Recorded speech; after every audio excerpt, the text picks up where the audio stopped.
Assalamualaikum warahmatullahi wabarakatuh. Saya akan menjelaskan bagaimana praktik analisis praktikum pengolahan limbah cair rumah makan dengan pemanfaatan limbah tempurung kelapa dan limbah rambut.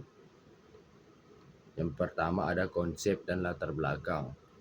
Apa alasan ilmiah dibalik pemilihan limbah tempurung kelapa dan limbah rambut sebagai bahan utama dalam prototipe ini? Dan jelaskan sifat absorpsi karbon aktif dari tempurung kelapa dan kemampuan serap minyak pada rambut. Yaitu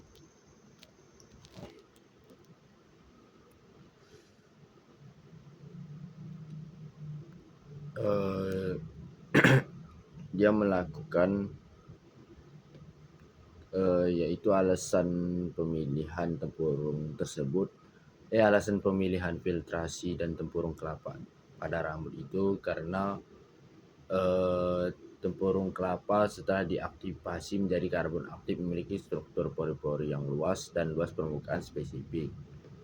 Pori-pori beragam ukuran memungkinkan menangkap molekul kecil hingga sedang, menjadikannya efektif untuk menurunkan COD, BOD, dan senyawa beracun. Sedangkan rambut itu mengandung keratin, protein yang memiliki gugus fungsional yang bersifat hidrofobik,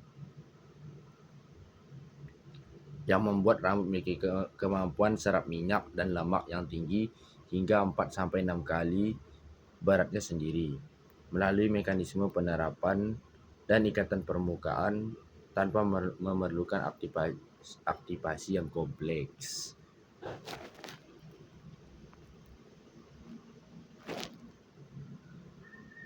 Dan yang kedua, apa saja parameter pencemar utama minyak lemak BOD, COD, atau TSS yang ditargetkan untuk dikurangi, dan mengapa parameter tersebut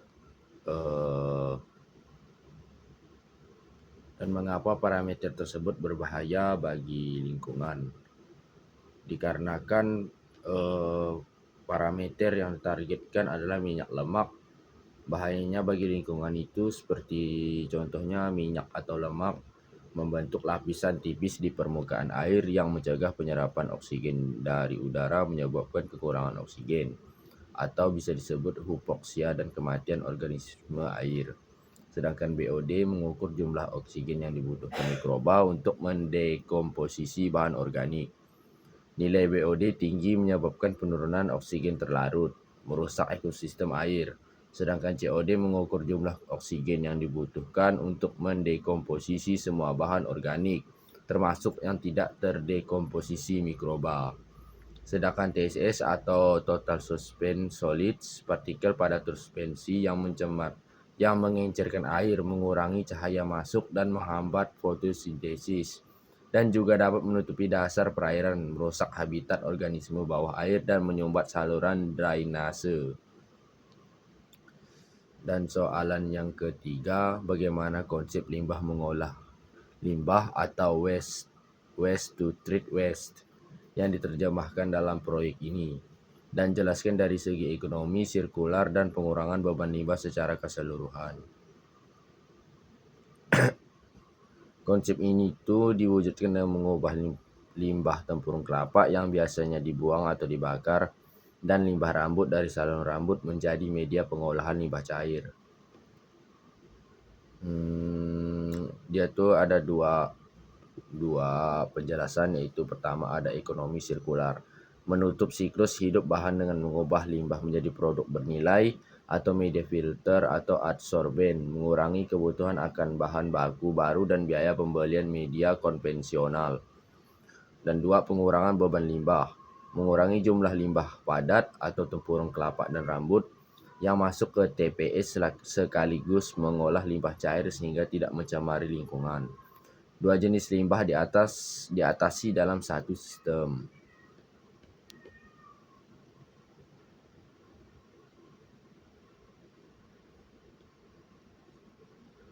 Yang soalan nomor 4, apa keunggulan dan kelemahan utama dari pendekatan berbahan alam tempurung kelapa dan rambut ini dibandingkan dengan bahan kimia atau teknologi pengolahan konvensional?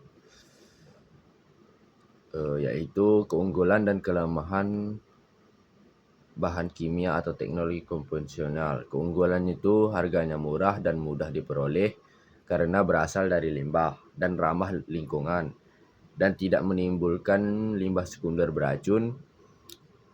Berbeda dengan bahan kimia seperti koagulan yang menghasilkan endapan pada tambahan dan dapat diolah kembali atau dibuang secara aman setelah penggunaan. Misalnya karbon aktif dapat diaktifasi ulang dan rambut yang terisi minyak dapat dibakar sebagai bahan bakar. Kombinasi kedua media mencakup rentang pencemar yang luas seperti minyak organik padatan tersuspensi. Terus kelemahannya itu kapasitas penyerapan terbatas, perlu diganti secara teratur, dan waktu kontak yang lebih lama dibandingkan teknologi konvensional seperti ozonasi atau reverse osmosis. Soalan yang nomor 5, jelaskan secara rinci desain prototipe alat yang kalian buat.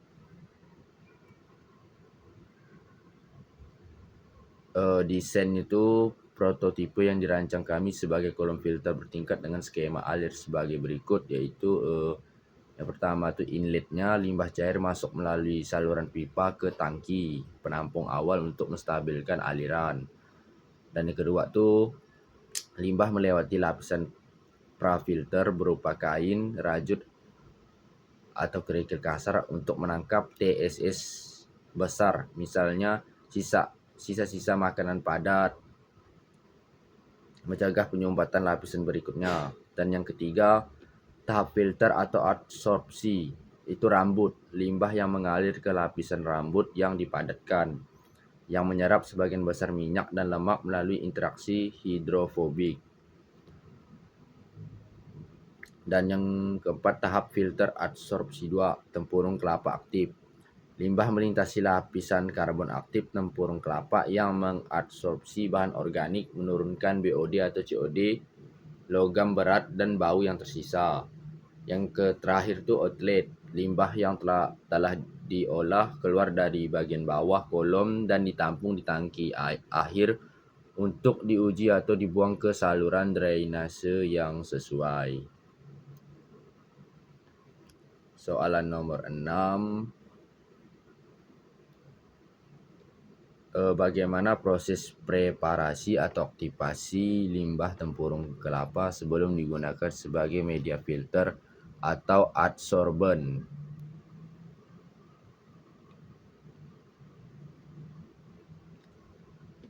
Yang pertama itu pembersihan. Tempurung kelapa itu dicuci dengan air bersih untuk menghilangkan sisa-sisa daging, kelapa dan kotoran.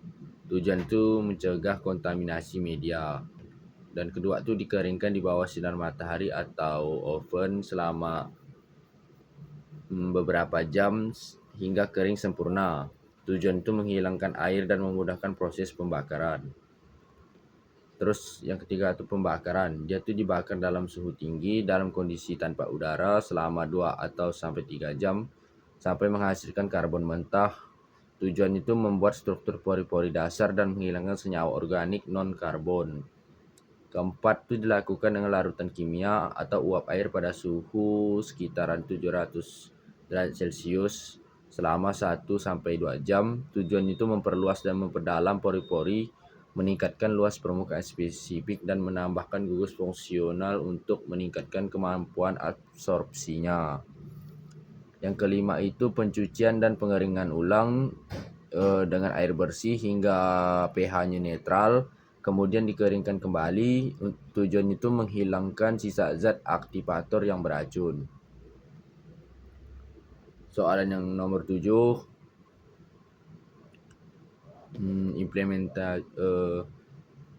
bagaimana peran dan penempatan limbah rambut dalam sistem? Apakah rambut digunakan sebagai prefilter, campur, atau menjadi lapisan terpisah? Jelaskan fungsinya. Fungsinya tuh peran menyerap minyak dan lemak yang berukuran relatif besar terlebih dahulu, sehingga tidak menutupi pori-pori karbon aktif yang lebih efektif untuk bahan organik kecil. Hal ini tuh meningkatkan umur pakai karbon aktif. Dan penempatan tuh diletakkan dalam wadah berlubang atau dibungkus dengan kain rajut untuk menjaga bentuk lapisan dan memudahkan penggantian. Rambut tidak campur dengan karbon aktif karena akan mengurangi efektivitas keduanya.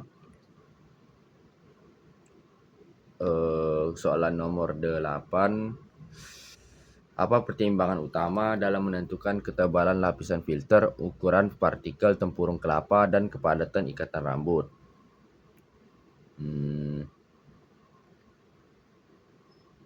Yaitu pertimbangan desain dan faktor operasional. Ketebalan lapisan filternya ditentukan berdasarkan kapasitas penyerapan dan laju air. Lapisan rambut biasanya 10 atau 20 cm cukup untuk menyerap minyak. Dan sedangkan lapisan karbon aktif 20 sampai 40 cm untuk absorpsi organik. Tujuannya memastikan waktu kontak yang cukup tanpa menyebabkan tekanan yang terlalu tinggi. Dan terus ukuran partikel tempurung kelapanya biasanya partikelnya terlalu agak kecil menyebabkan penyumbatan dan tekanan tinggi. Terus agak terlalu besar tuh mengurangi luas permukaan kontaknya. Terus tujuannya itu menyeimbangkan efektivitas absorpsi dan aliran air. Kepadatan ikatan rambut dipadatkan cukup rapat untuk menangkap minyak tetapi tidak terlalu rapat sehingga menghambat aliran, atau tujuan itu meningkatkan kemampuan serap tanpa menyebabkan penyumbatan cepat. Kemudian laju alir airnya itu disetir antara 0,5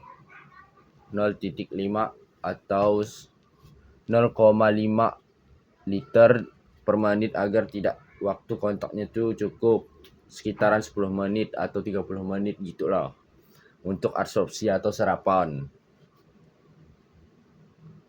Terus risiko penyumbatan itu diminimalkan dengan perlakuan TSS besar, memilih ukuran partikel yang tepat, dan menggantikan lapisan rambut karbon aktif secara teratur.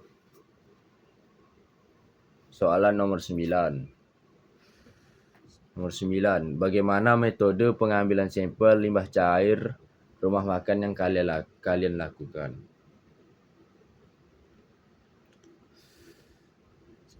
Yang pertama tuh sampel diambil pada waktu puncak operasional, misalnya setelah makan siang dan mewakili kondisi terburuk.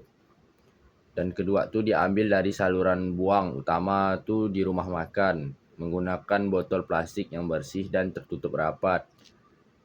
Dan yang ketiga tuh diambil sebanyak 2 atau 3 sampel ulangan untuk memastikan akurasi. Kemudian tuh dicampur menjadi sampel komposit.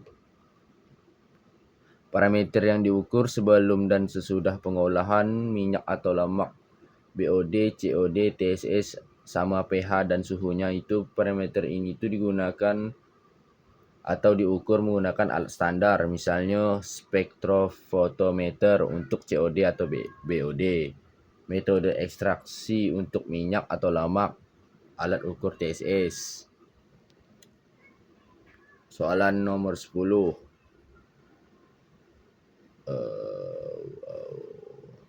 Apa prosedur pengujian kinerja prototipe? Pertama itu persiapan. Prototipe dibersihkan, lapisan filter baru dipasang, dan sistem diuji aliran dengan air bersih terlebih dahulu.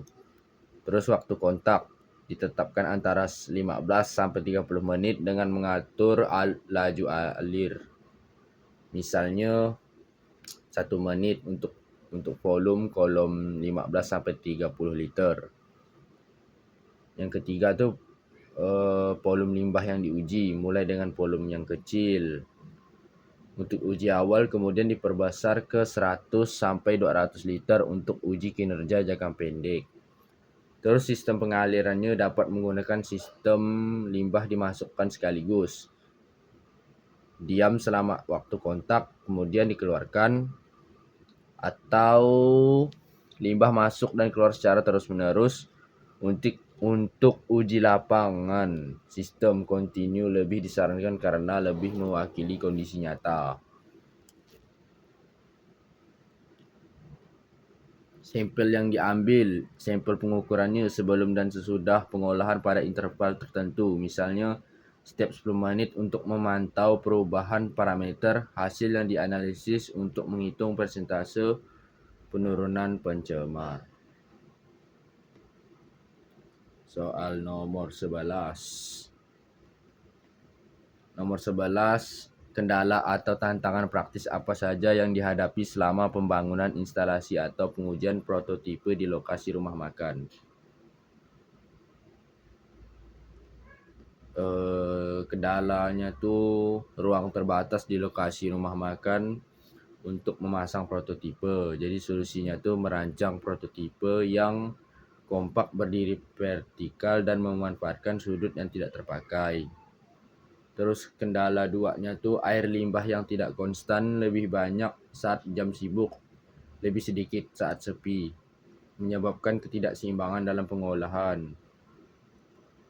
Jadi solusinya itu menambahkan tangki penampung sementara di depan prototipe untuk menstabilkan aliran. Dan yang ketiga, kendala tiga tuh sulit mendapatkan filter rambut. Contohnya itu filter rambut atau filter tempurung kelapa yang bersih dan teratur dalam jumlah cukup. Solusi itu berkolaborasi dengan pedagang bahan alami lokal atau komunitas untuk pengumpulan dan pembersihan media secara teratur. Soalan nomor 12. Berdasarkan data yang diperoleh, seberapa efektif prototipe ini dalam menurunkan konsentrasi polutan minyak lemak bahan organik kekeruhan?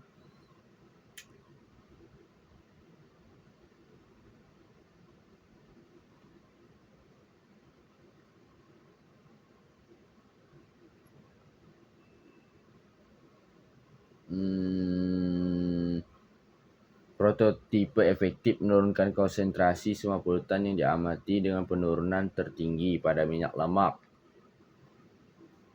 Dan ini tabelnya.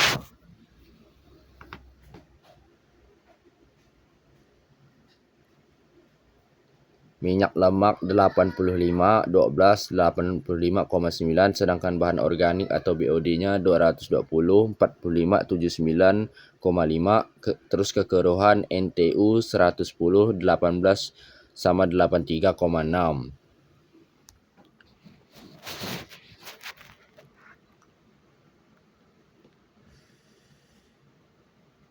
Nomor 13. Media yang difilter yang berkontribusi paling signifikan tuh media yang tempurung kelapa untuk penurunan minyak atau lemaknya dan kekeruhan, sedangkan rambut untuk penurunan bahan organik. Alasannya itu tempurung kelapa memiliki struktur berongga yang mampu menahan partikel padat dan menyerap minyak secara efektif. Sementara itu rambut memiliki permukaan yang kaya akan protein yang berkaitan dengan molekul bahan organik dan menurunkan konsentrasinya. Perbandingan dengan studi literatur. Konsistensinya itu hasil sesuai dengan penelitian sebelumnya yang menunjukkan media alami seperti tempurung kelapa dan rambut efektif sebagai filter limbah. Misalnya penelitian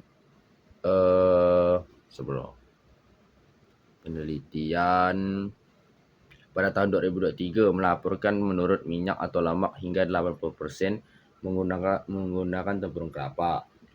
Perbedaan persentase penurunan BOD pada proyek ini tuh 79,5%, sedikit lebih rendah dari penelitian Y pada tahun 2022 yang mencapai 85%. Faktor penyebabnya itu perbedaan komposisi limbah rumah makan, kecepatan aliran, dan tingkat pembersihan media filter. Umur pakai media filter. Soalan nomor 15 yaitu umuran pakai media filter atau indikator penuhnya itu perkiraannya 3-4 minggu untuk tempurung kelapa, 2-3 minggu untuk rambut, tergantung pada volume dan kandungan polutan limbahnya. Terus indikator jenuhnya, aliran air keluar menjadi lambat atau terhalang, kekeruhan air keluar tidak menurun meskipun sudah melalui filter, baunya pun tidak sedap, muncul dari bagian media filter.